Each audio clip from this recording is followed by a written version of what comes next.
Hello everyone. सो आज हम जिस चीज़ को डिस्कस कर रहे हैं वो हमारे पास है रेडियल नर्व की स्ट्रेचिंग। ठीक है, हमने बेसिकली न्यूरल टेस्टिंग और मोबिलाइजेशन को स्टार्ट किया था लास्ट लेक्चर में। ठीक है, जिसमें हमने मीडियन नर्व को डिस्कस किया था, मीडियन नर्व की स्ट्रेचिंग को डिस्कस किया था, मोबिलाइजेशन को डिस्कस किया था। ठीक है, जाहिर सी बात है जहाँ पे जो नर्व कंप्रेस है हम इसी को टारगेट करेंगे। ठीक है, अब मेजरली जो रेडियल नर्व का है ना पाथवे, वो कुछ हद तक सेम ही होता है जैसे हमने लास्ट में पोजीशन क्रिएट की थी।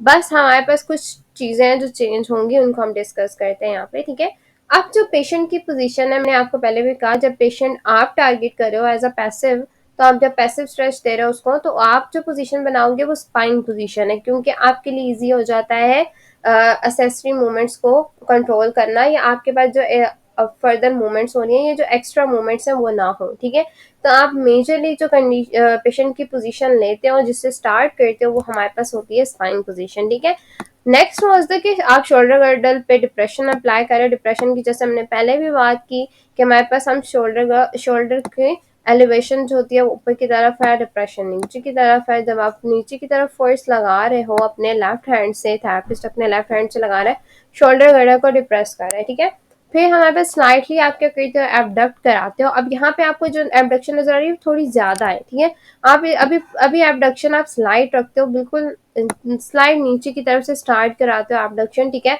इस रीजन से एबडक्शन स्टार्ट होती है। ठीक है, फिर आप इसी जहाँ पे आपने स्लाइटली एबडक्ट कराया है उसी पोजीशन में रख के आप एल्बो को एक्सटेंड करवाते हो। ठीक है, लास्ट में जो हमने मीडियन नर्व को डिस्कस किया था उसमें हमने लेटरली रोटेट कराया था। अब हम मीडियली रोटेट कराते हैं आर्म को। हमने उसमें सुपिनेशन कराई थी फोर आर्म की, अब हम प्रोनेशन करवाएंगे।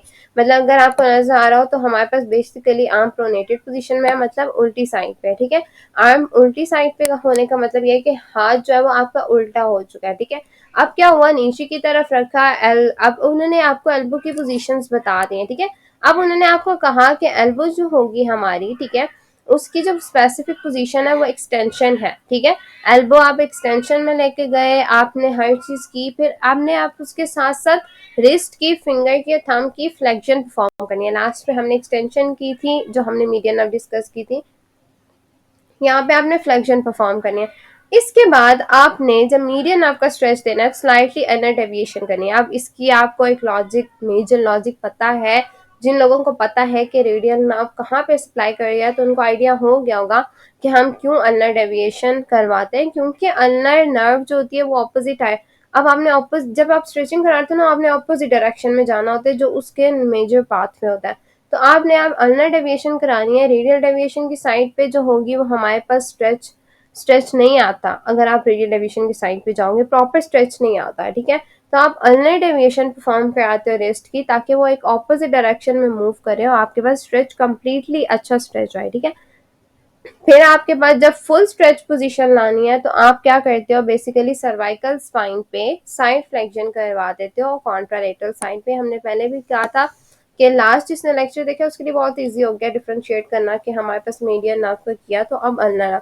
कॉन्ट्रालेटरल साइड मींस मेजरली जो है वो आपकी ऑपोजिट साइड होती है। ठीक है, मतलब आप ऑपोजिट डायरेक्शन में जाते हो और आपकी साइड फ्लेक्शन जो होती है वो ऑपोजिट डायरेक्शन में होती है। अगर आपकी इसी साइड पे साइड फ्लेक्शन हो रही होती तो हमारे पास वो इप्सिलेटरल होती। ठीक है, कॉन्ट्रालेटरल साइड फ्लेक्शन होगी। अब आपने स्ट्रेच पोजीशन को मेंटेन करते हुए पेशेंट की कंडीशन के अकॉर्डिंग कुछ डिग्रीज कम या ज्यादा करने हैं डिफरेंट जॉइंट्स पे।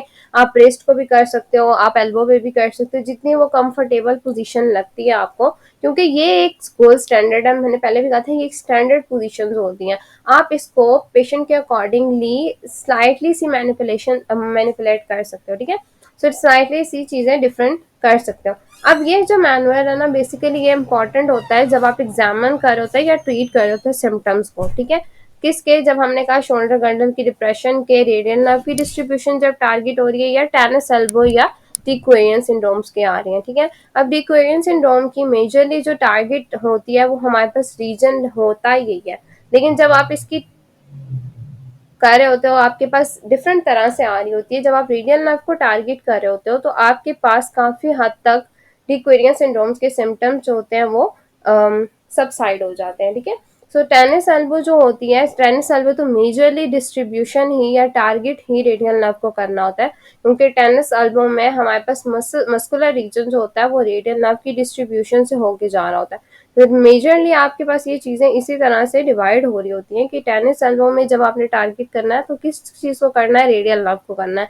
इसी तरह जब आपके पास डी क्वेयर सिंड्रोम का पेशेंट है तो आपने तब भी रेडियल नर्व का स्ट्रेच अप्लाई करना होता है, क्योंकि यहाँ पे आप एग्जामिन करने के लिए भी और ट्रीट करने के लिए सिम्टम्स दोनों के लिए यूज हो रही होती है रेडियल नर्व की स्ट्रेचिंग। ठीक है, सो थैंक्स फॉर वॉचिंग।